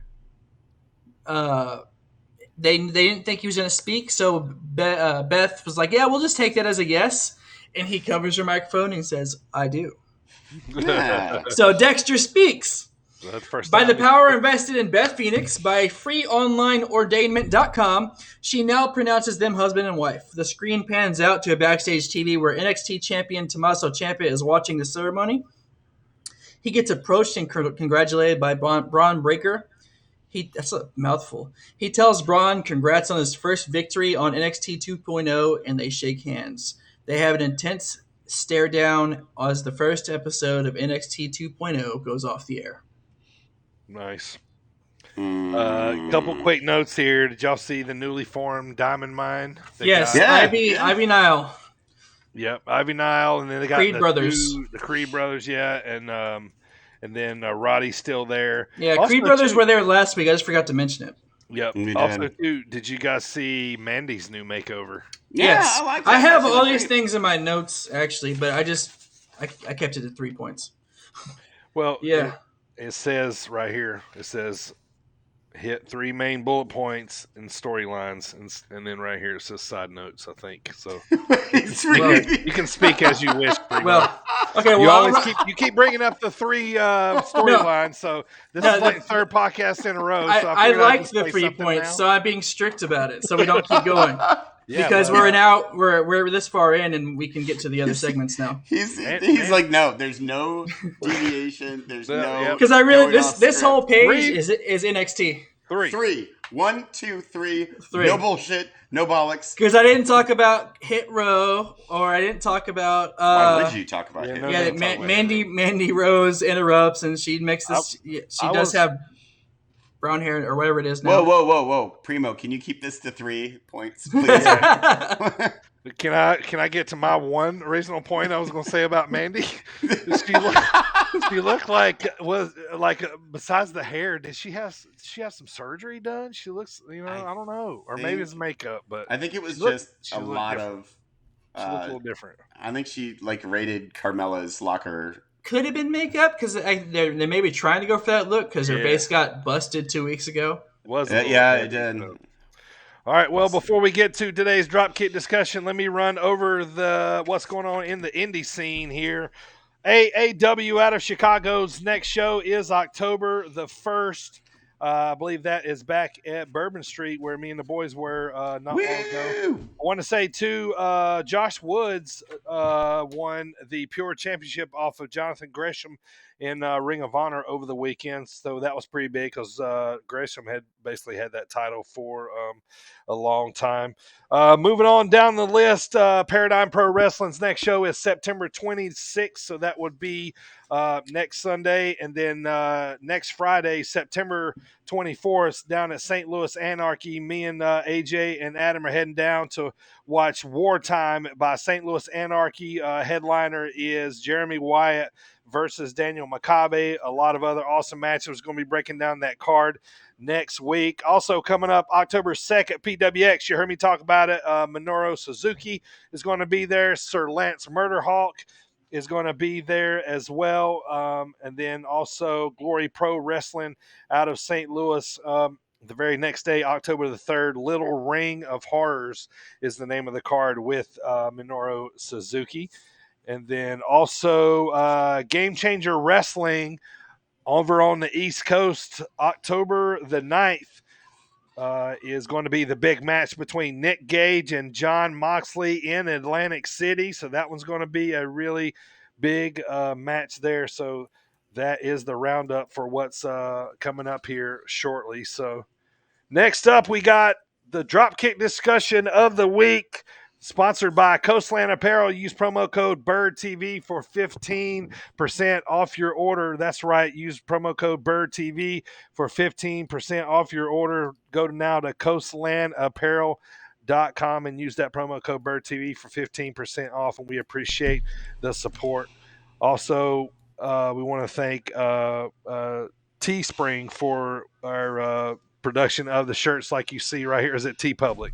TeePublic. I'm sorry, TeePublic. Teespring, that's $10. Yeah. Teespring, $15. TeePublic for making those awesome shirts. Go check those out. And go follow us on all of our social medias. Sit Down Marks, especially on Twitter, SITDOWNMARKS. All right, boys, let's get to today's top 5, our favorite ridiculous gimmicks. Now, this could be any gimmick from any time. Anything that was ridiculous. I mean, wrestling is ridiculous, so basically any gimmick is going to be ridiculous. I mean, let's just call it what it is. So let's talk about that as we got that coming up here. So our top 5 ridiculous gimmicks, of course, here. AJ, why don't you get us started off with number 5? First of all, Jet Dryer. I don't have to dignify that with the response, but yes, this is a child's large, so that was funny. Okay, number 5. So Johnny for my number 5, I did an entire stable because they are all equally awesome and stupid. It's the Dungeon of Doom. I thought you were going to say the oddities. The oddities. same. It's the Dungeon of Doom. So let's see. Who do we have here? We have Big Show, a.k.a. the Giant, who was billed as Andre the Giant's son. Sure. Right. We have Zodiac, who is also Ed Leslie, who is also Brutus the Barber Beefcake, and all he could say was yes or no. And he had his face painted all black and white. It's so stupid. There was Meng, who had like the thumb in the pie. Yeah. Yep. there was the Taskmaster, which is so stupid. Like Kevin Sullivan with like his red tights and his like little black fucking the stupid eyebrows. And then like okay, I can't remember. Was Earthquake? Was he the shark when he was in Dungeon of Doom, or was he Typhoon? I can't remember which one he was. I remember them both. Which one? Earthquake. He was Typhoon. No, was he? No, he was because he had. I remember him having like the shark onesie where if you pulled it up, it looks like a shark's mouth biting. Oh yeah. So Tugboat and Tugboat. I wish yeah. Tugboat was in the Dungeon of Doom. Then their promos were always so stupid. They were in like the cave with the Lord IOK or whatever his name is. Yeah. And they would, cut promos about like the moons of Amankara and then talk about Big Show's monster truck on the roof. And like, I loved the whole entire Dungeon of Doom gimmick. And it was so goddamn stupid. Yeah. So that's my number 5. All right. Well, I'll go next here. My number 5, I think a lot of people are going to probably recognize. God dang. That didn't work. Yep. Silence. So it was Dolph Ziggler when he got rid of his gimmick. There's a hurricane coming through. Yes! How are you going to go against your character? Oh, you do like him. Yeah, you like him. Yeah. Shane Helms, the Hurricane, is my number 5. He's a North Carolina guy. I mean, he got over a superhero that's not a superhero by doing ridiculous stuff. Choke slam. What's up with that? The reporter, like the whole deal, like he got over and everybody loved him, man. The guys thought he was hilarious. Women thought he was funny. The kids loved him, of course. So, I mean, he's got to be in the top 5 for me. One of my favorite segments from The Rock is actually with Hurricane Helms, where the Rock is like, "You're nothing. He's like, excuse me. The Rock's phone is ringing. Hello, it's nothing. Right. He says he knows you. Like that's one of my favorite promos ever. He's had some good ones. Primo number 5. 3 count. Sorry, 3 count. Oh my god, focused on 3 count. I forgot he was in 3 count. That's so. Him and Shanmore and the other dude, the other guy that no one cares about. Speaking of, it's so weird that that's your number 5, dude. Because my number 5 is the SHIT Rosie, the superhero in training. Yep. Because you had this super serious Samoan dude that was just in 3-minute warning with Jamal, aka Umaga, and he went in to become like this superhero in training, like a trainee wrestler, and he was paired up with Hurricane. You know what they call Samoa dudes in Samoa? Dudes. Joe. Just dudes. Joe. Dudes. Just dudes. They call them Joe. They're all Joes. Call them Joes. Bunch of Joes. All right, that's top 5. Let's do 4. AJ. So my number 4 is a gimmick. I don't know why anyone would come up with this gimmick and think that it was a good idea. The Red Rooster, which was Terry Taylor. Terry Taylor, yeah. He actually thought that he was a rooster. Like he had like the little like red thing in his hair. And he would like come to the ring like clucking and stuff. He actually thought like his gimmick, like so I'm just gonna assume it was Vince. He was like, "God, you're gonna be a rooster now. Get out there." And he was just like, "Here I go." Like this is how roosters do. Terry Taylor. Terry Taylor. I love that gimmick so much. I thought it was hilarious and so stupid. He did the best he could. He did. Like he drew the bad gimmick out of the box, didn't he? God, how disheartening would it be? Is like you finally get like to the big times, and Vince McMahon is like, "You're a fucking rooster. Now get out there and be a rooster." Right. Oh, so sad. I loved it though. It made me laugh. Still makes me laugh. Go out there and get it over. I don't get a rooster hawk like going on. Amazing. All right, well, my number 4. It's not a popular pick. Every time I bring his name up, everybody's like, but I liked him because the gimmick was original. It was kind of fun. I liked it. He was different at the time. I'm gonna see if you guys recognize the theme.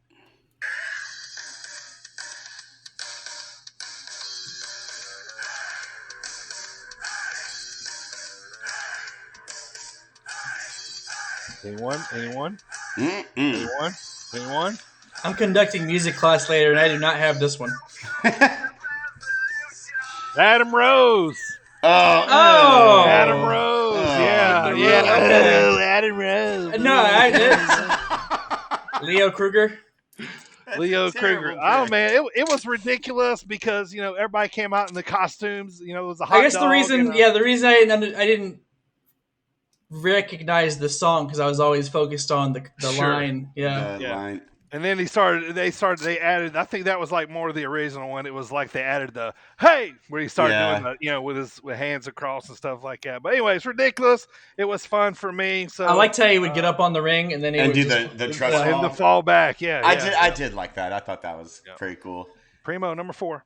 My number 4 was a moment in time when now R-Truth always makes us laugh. He's hilarious. But my favorite time is my number 4 is R-Truth and Little Jimmy. R-Truth and Little Jimmy. He'd be like, he didn't just say that. He didn't just say that. That was ridiculous, but that was funny though. It was That so was funny. though. And great. there's one where he's in the ring with Triple H. He's like talking to Little Jimmy, and then Triple H starts talking to his dude. He's like, "What's wrong with you, man? You talking to imaginary people?" Right.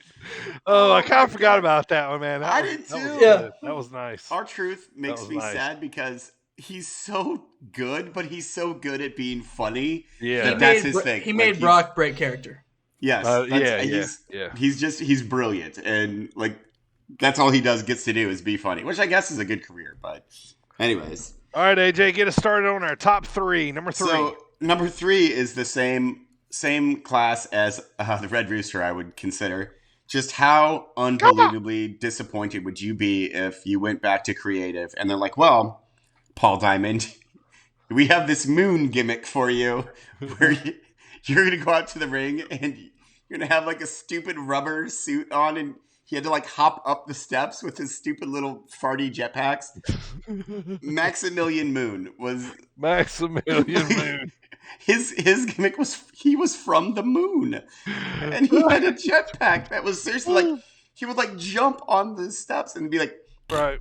And press the little buttons. And you just got to commit and get it and try. Yeah, right? you gotta go all the way. Well, yeah, that's hard to predict, man. Oh, it was so. I wish it would have stuck around longer, and I also wish it would come back and take up a surprise spot in a Royal Rumble at some point in time, because I think I would lose my mind if Max Moon came out as number 22 in a Royal Rumble. Oh, by the way, Conan was originally planned for the gimmick, and then they gave it to. Can you imagine Conan as Maximilian Moon? Ugh. That would have been amazing. Would have. Right. So yeah, number 3 is Max Moon by Paul Diamond. All right, for me, let me see if you guys recognize the theme for my number 3. I mean, I'd say it's the Boogeyman. I bet it's the Boogeyman. Yeah. I mean, it was kind of part of the joke. We're dummies. He ate the worms. He played He'd come out. Boogeyman character out of their room would turn red. Yeah. He had to get over a guy that basically fictitiously lived in our closets as we growed up, and so that would be. I hear that he's actually a really nice guy. Yeah, I heard he was too. Yeah. So for me, number 3, the Boogeyman. I mean, that's classic, man. See if you can guess whose music this is. Where's the big show? Yeah. So my number 3 is Damien Mizdow. What? Really? Yeah. Yeah, I enjoyed everything. He would, even when he wasn't wrestling, he'd be on the outside of the ring doing everything that the Miz was doing. Look what Michael just put. Rolls and everything. Yeah, too. freaking Undead. You wrote it at the same time that I was saying it. Yeah. Oh, I did love Mizdow. That was awesome. Damien Mizdow. The only problem with that is that he got so over that they had to take it. They had to take it away from him. Which more over than Miz. did. Yeah. He always talks about that too.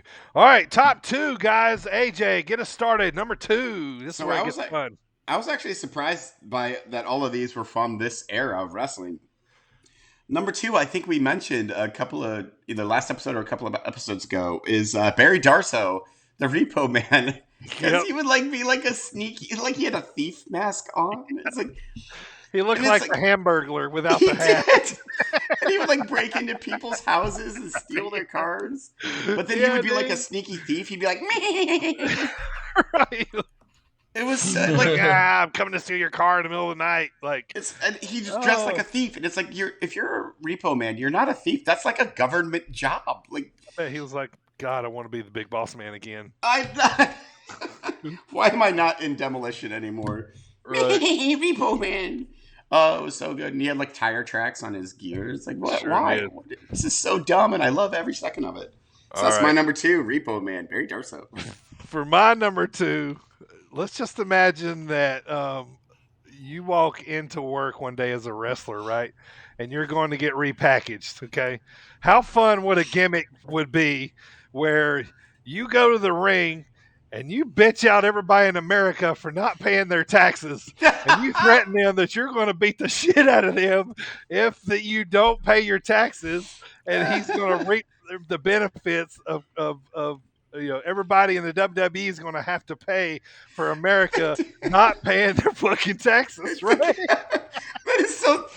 He was going to be an honorable mention for me. So for me, number 2, man, is IRS, Mike Rotunda. That would just be fun to me. I mean, you go out there with a briefcase, you rip on America about taxes, and there's just loads and loads of microphone potential to use. Yes, thank you. You know what I mean? There's so many ways to go with that angle that could be fun. So Mike Rotunda, IRS for me is number 2, man. I do love IRS. His whole thing. So good, man. That's Bo and Bray's daddy. Yep. Quit crying and pay what's due. My number 2 of gimmicks that we enjoy was a short-lived one, but it was funny because the original guy was actually funny, and this is Santina Marella, Santino's sister. She So I like Santino, and I just thought it was hilarious because he pretended so hard to not be Santino. Yeah. It was pretty funny. Yeah, it's a secret. It's like a secret between him and the fans. Uh-huh. Yeah, Right. Yeah. it's almost as bad as Mr. America. The Hulk Hogan. We all know it's you. Yeah. Right. Yeah. That's the one thing I liked when Hulk Hogan did it. He would lift up the mask and be like, "Shh." It's no, everyone knows that it's already you. I got a picture of. I went to SmackDown. And he was doing that gimmick, and I got a picture with him after the show. He was still kind of hanging out, taking pictures. But all right, AJ, let's go. Number 1's all the way around. Start with your top 5. Bring us to 1. Number 5, the whole Dungeon of Doom. Height of ridiculousness. Number 4, the Red Rooster, who actually was a rooster. Number 3, Maximilian Moon, who was actually from the moon. Number 2, Repo Man. And number 1, who else could it possibly be? What is my Twitter handle? It's the Yeti! The Yeti! Who, WCW, Eric Bischoff's brainchild. Oh my God. There's so much that's wonderful and horrible about this. First, he lived in a block of ice. Second, Tony Schiavone calls him the Yeti instead of the Yeti. Right. Which is iconic now. Number 3, it was a goddamn mummy. Do they not know what a Yeti was? Eric Bischoff was like, no, Yetis, they have, toilet paper wrapped around them, right? Yeah. It was. Also, they go out to the ring and they air hump Hulk Hogan. That was his move. He went out to the ring and he was just... That was his thing. Yeah. It was so stupid. Which I guess you could include him in the Dungeon of Doom as well. But like I remember seeing that live on Halloween Havoc as a kid, and I have never laughed harder at anything in my entire life. Michael, I'm sure you can back me up on this. Like, up till that point in my life, that's the hardest I've ever laughed. And it was during a wrestling match for the Yeti, which is now my Twitter handle. So thank you, Tony Schiavone. Good time. Yeti! All right, let's get to my number one. Number 5 was the Hurricane. 4, Adam Rose. 3, Boogeyman. 2 was IRS. All right, boys. So this, like, for my number one, I love this, man. I watch it all the time. This wrestler, he didn't have any interest music. Poor fella, he didn't even make it to the ring. In 1993, he debuted with a guy named Sting who was introducing him to the match. But if you don't know what I'm talking about by now, it's a guy named Fred Ottman. He was slated to be the infamous Shockmaster. You're going to be shocked by the Shock Master, yeah, and he infamously busted through the wall, very lame-like. His stormtrooper hat that they glitter all over. Bedazzled stormtrooper hat. It was a bedazzled fell off. He tried to put it back on. It was a big botched episode, but man, like, it was just so funny. Like, it's still my favorite because, like, this is just how wrestling can go bad. A horrible gimmick. Fred ended up being Tugboat. Yeah, he was Tugboat. And what was funny too is like Sting. Everybody on the set was laughing. They totally broke kayfabe. They could not hold it back. So that was funny for me. So now my number one is his one appearance, the Shockmaster. Even Sid Vicious, who generally not like the best sense of humor in the business, right, broke character and was laughing during the Shockmaster. Unbelievable! What a great pick. Oh, it was funny. What you got, Primo? We'll go 5-1. 5-1. We have the SHIT superhero in training, Rosie. From there, we have R-Truth with his Little Jimmy gimmick. Little Jimmy. Damian Mizdow. Santina Morella at number 2. And my number 1. We're talking ridiculous gimmicks. Sure, right? Sure. Like, how much more ridiculous can you get than a leprechaun that lives under the ring? It's also happens to be Vince McMahon's bastard son. Yeah. And that's Hornswoggle. Hornswoggle. Nice pick. I totally forgot that Hornswoggle had existed. Nice job there. Let me throw out a few honorable mentions too. Kizarny was pretty outrageous. How about Glacier? Oh yeah, Glacier, the Glacier in the Sub-Zero ripoff. Yeah. Nightmare Factory trainer now. Yep. Is he really? Interesting. Yep. How about Primo's favorite, Eugene? Spirit Squad, Isaac Yankem. How about we got to say the Gobbledygooker? Oh yeah, Gobbledygooker. He actually had a match or two, didn't he? Hector Guerrero. Yeah, that's what it was. Yeah, but as Gobbledygooker. And then how about like some of the Kiss Demon, the fake Razor, and all the fake Kane, all those guys. Yeah, ridiculous gimmicks. What does everybody want? Head. What about? I still think Black Rain 6, even Goldust to an extent, is ridiculous. All right, let's have some fun. Primo's got a new game going on right here. Primo, you want to explain the game here between me and AJ? All right, boys, we're going to go to music class. Right. That's what we're going to call this. We have 5 songs, best of 5. We get 3 out of 5. No help from Twitch. Everybody in the chat. Yeah, no help from Twitch, please. Yes, no help at all. Somebody help me. It's going to be so easy. I started off this list with super easy songs. So each new song will be, as we progress, each new song will be more popular. However, there will be less time to figure out what it will be. The beginning time starts at 10 seconds, down to 8, 6, 4, and 2 seconds, respectively. Sneaky. So by the time we get to the 5th song, it'll be a 2-second song. However, it is a super easy one. Like, if you don't guess it in those 2 seconds, you're going to feel stupid afterwards. Okay. Well, So, be me. with that being said, if you boys are ready, I will play our first song for 10 seconds. All you have to do is be the first person to shout the superstar. Okay. Are you ready? Let's go. Yes. Your 10 seconds starts now. 10, Randy Rhodes.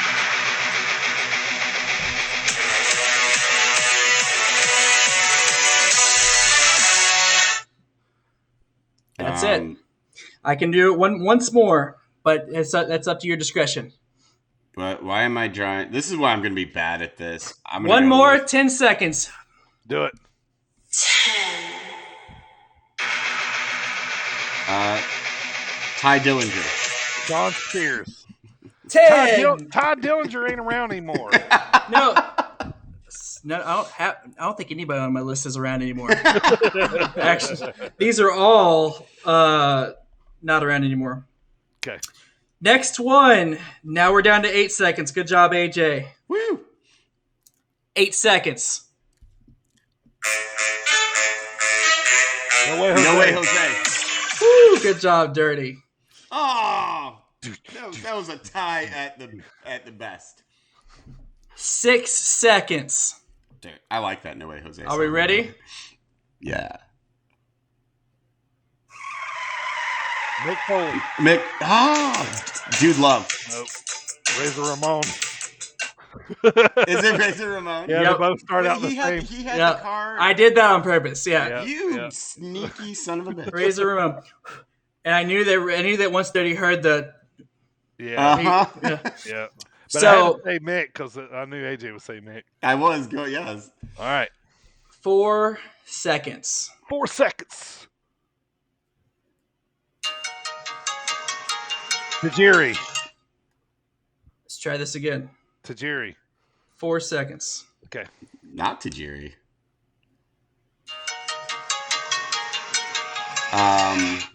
Lord Taka Tensai. Michinoku.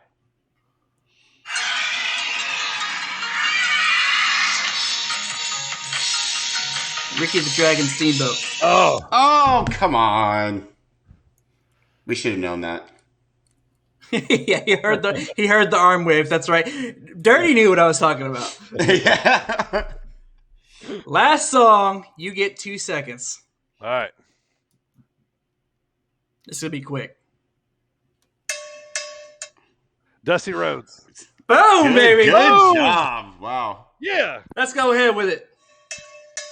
I'm just an old man over here winning shit.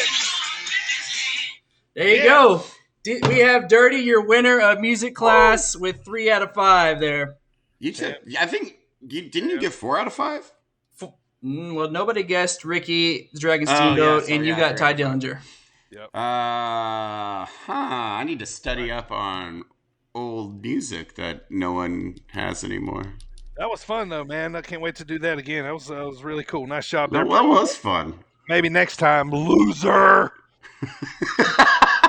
All right, let's get to promo school today. I got one for you from 1991. This is Rowdy Roddy Piper. This is from a WWE Superstars card for Madison Square Garden. So you're going to hear the commentator talk about the matches first, and then they'll cut to Rowdy cutting on Ric Flair here. Here we go. Randy Savage continues to make news despite the fact he has been barred from the ring. Well, the headline news right here in New York City is that Live World Wrestling Federation action returns to Madison Square Garden. Listen to this Monday card. night, October 28th, beginning at 7:30 p.m. Now, this is just part of the lineup on the way. 1991. You're going to see the Big Boss Man when he takes on the superstar known to be a master in human torture, Colonel Mustafa. Colonel Mustafa. Bret Hart, the new Intercontinental Champion, he will defend the title October 5th at the Nassau Coliseum. If he is successful in defending the belt, he will bring it to Madison Square Garden and put it on the line against the wild and uncontrollable Berserker. Berserker. Of Doom, Hawk and Animal, and they will defend the belt against the natural disasters, earthquake and typhoon. There you go. In the Nice. so-called real champion of the world, Ric Flair, There you go. will arrive at Madison Square Garden, and he faces Rowdy Roddy Piper. And before this week's Superstars of Wrestling program, we caught up with Hot Rod, and he had these comments. Ric Flair, huh? The real World Heavyweight Wrestling Champion. Must be a little tiny itsy world you come from with munchkins in it and dancing hounds that don't bark. Because you've been doing enough barking for them all. See, me, I'm real plain and simple and direct. They call me Hot Rod. Everybody knows it. I don't have to say what I am because I've done it. That's the difference between you and me. You talk about it, I do it. Oh, you want to come out in the frilly robes? Frilly robe. The frilly robes. Come out in a kilt. Someone says I'm cute and I bury my fist down their throat. You want to have a party? You want to see how tough you are? Come on down. The water's fine, but it's up to here. The shockwaves continue to resound throughout the WWF. Now that Ric Flair is among the superstars of the World Wrestling Federation, Rowdy Roddy Piper plans to make the so-called real champion of the world regret his arrival. They meet head-on Monday night, October 28th at Madison Square Garden. Don't miss your chance to see it all. So, Miss your chance to see it all in 1991. does he? Did he always do that breathing thing? I think that's the first time I've ever noticed that. Well, would he go? Yeah, He kind of always kind of put it in there, especially when he got fired up and he got his head shaking sideways, and that kind of stuff. I've never noticed that before. Let's get to some notes in the rest of the show here, boys. Biggie just won the title. What are the expectations for Biggie here? What are we thinking? Long run, short run? It's got to be. It's got to be important run. I think. I don't know who he could possibly drop it to anytime soon. So I'm going to say till at least Mania, he'll keep it, and I think it's going to be a great run. Like, they have to give him a good run. They have to. I mean, Raw's been so bad recently, and this is like the first bright spot of Raw, not including RK Bro. Yeah. In so long, like, they have to let him run with it. And I don't know what that entails, but I hope it's awesome. I feel like, too, Primo, you might agree with me. I feel, how, when they put a tag team together, you think, oh, well, they're eventually going to have the blow off and the split up. I feel like New Day's never going to split up. I hope they don't. shouldn't. Stay together, That would be a mistake. I can't see any of them ever turning heel again either. It's almost kind of like Cena going heel at this point between them three. You know what I mean? Like, it's very imperative. It's that level. You know what I'm saying? So now, I've never been a big New Day fan, but I understand it though. I get it. So I'm sitting here thinking to myself that if they can't go heel, because you would think that Xavier and Kofi will keep anyone away from Big E, like any match he's in, they could easily help him retain. Mm-hmm. But you can't have two heel, 3-person factions running both SmackDown and Raw. Like, the Bloodline. No. Yeah, that'd be a bit redundant. So, why can't you? I mean, you can, but it's not good television. It's not a rule. I'm always thinking heel side. I mean, I like the idea, but that's what I would be. I'd just be like, you're mirroring SmackDown at this point. Yeah. But I say, where are we at? September, yeah. Yeah, Survivor Series, Extreme Rules, Survivor Series, Rumble. I say he drops it at the Rumble. Okay. So Jetrark says Randy in 3 months. 3 months would be Survivor Series, I think. We didn't really see a big babyface chase by him with the title. That's true. We didn't. The cash in, so we could still, if he loses it, we can still see that move to turn back up, in the babyface chase. You know what I mean? So that's always a good story. And Big E would be perfect for it. All right, moving over to AEW, guys. The Elite kind of, it feels sort of NWO to me right now at WCW because the big names were all in NWO back in the day. And I feel like the big names, new signings too, are with the Elite. So do you guys get any kind of comparisons like that? To me, they just feel like the OG Bullet Club. But which some of them, I mean, they're more like the middle Bullet Club because OG would be Finn Balor. Balor, yeah. They were at the height of the Bullet Club for sure. Right. I think, yeah, I could see it. They're definitely a faction that is unstoppable. They truly are the elite. Sure. Yeah. And they are churning money left and right now, which was going to lead me into my next question with you guys about, you know, we've heard people on the podcast, Levi Cooper said on Monday, AEW's got a big roster. Does having, and we talked about this before, I just kind of want to revisit, does having Impact relationship with them and New Japan, does that kind of help with them being able to sign that many guys because they can move guys like Christian over to Impact, or maybe Good Brothers, because I mean they only got 2 shows. Good Brothers technically do belong to Impact. Sure, they got 2 shows, 3 hours tops, right, for the week. So because Dynamite's 2 hours, Rampage is 1, maybe 1.5. So that's 3 hours roughly a week. You got a big roster to get over. How long until you think Rampage goes 2 hours? I say a year before it goes to 2 hours. Yeah, but I do think it will help immensely that they can send, or their talent can go elsewhere. Oh, for sure. I mean, and I like that they promote. They can promote Impact. They can promote an Impact match. They can promote a New Japan match. Yeah. And they can still take like indie bookings and stuff like that too. Yeah, they can still show up in Ring of Honor. If they go ahead. So I think that they're gonna have enough storyline to go around for all obviously the big guys and the guys they want to push, but it's not like if you're not in a featured storyline at WWE, you're sitting in the back doing nothing. Like they can go to other bookings, they can go to Japan, they can go do things. So I think basically, go ahead. Sorry, AJ. I think it'll keep them happier. Like the talent will be happier. Yeah, because they get to do things still. That's what I was going to get to was basically, you don't have anything on Dynamite for me for 2 months. All right, well I'll go over to New Japan for a couple months. I'll be back. Sure. Let me say this though. All right, if you're talking about if Rampage does go to 2 hours, that means they're probably going to have to do 2 separate touring shows, because we've figured out they shoot Rampage on Wednesdays with Dynamite. So that's 3 hours. So if they go another hour, that's 4 hours of time slot of wrestling they're going to have to record every Wednesday. Of course we can't.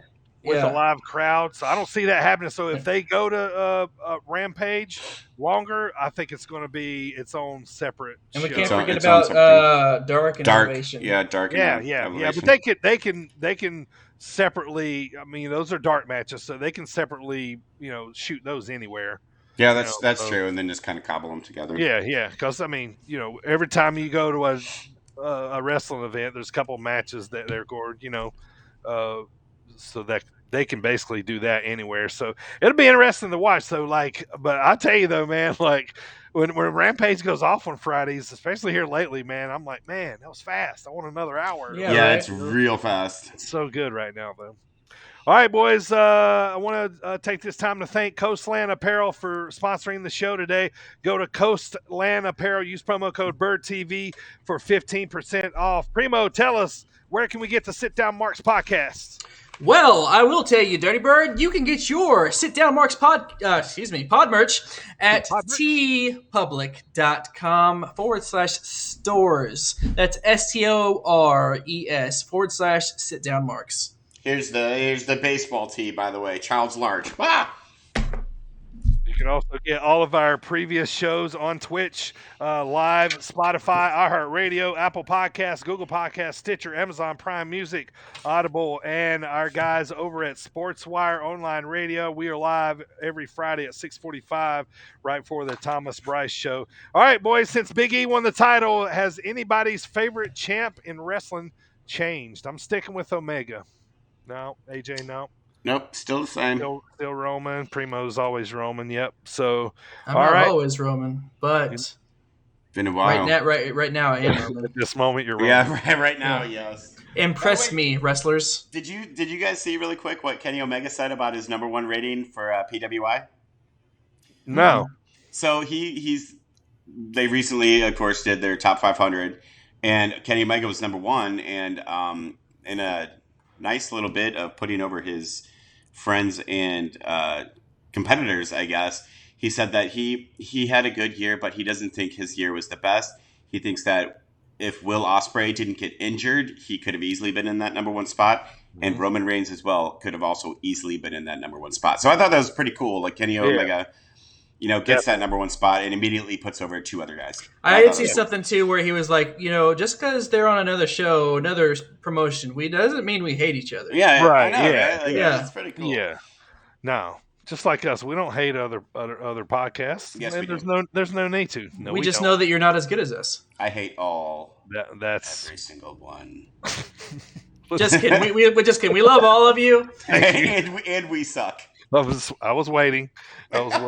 we do like Wrestling Rewind there. All right, so next week we're going to talk about St. Louis Anarchy is going to be one of the things we're going to talk about because me and AJ are going to the show next Friday night. So that will be one of the things we talk about. Guys, you got any other notes here before we wrap it up? Anything else, AJ? No. Nope. All right. I just wanted to raise my hand for no reason. Nope. AJ, you will tell us, though, what is happening next week. Next week, if I will, is first and foremost our interview with Trevor Outlaw. We just are silly. He's awesome, and that was a kind of a son of a bitch, but you'll see. You'll see in the interview. Also, next week we will have our dropkick discussions. It's our last one next week until the old drop dick. The old drop dick. We got one more after next week. After September, we're done. That's when we go into Halloween Havoc, right? Halloween Havoc, yeah. Next week is top 5 favorite finishing moves. Ooh. And then the very last one is going to be our top 5 favorite big men. All 5 of my favorite finishing moves are whatever Nia Jax is doing right now. And she's your top 5 big men. Yes, she's also that in the old drop dick discussion. The clobber. Sure. Thanks everybody for tuning in today. If you didn't get a chance to listen to our interview with Levi Cooper, also known as former WWE superstar Tucker Knight, tag team partner with Otis in the tag team Heavy Machinery. That interview is coming up right after the pod. I want to thank everybody for tuning in and download and subscribing the Sit Down Mark podcast. We are very appreciative and thank you guys all each week. So with that being said, stay tuned right after this for our interview with Levi Cooper. AJ, take us home. Da, da. I was going to grab them cakes.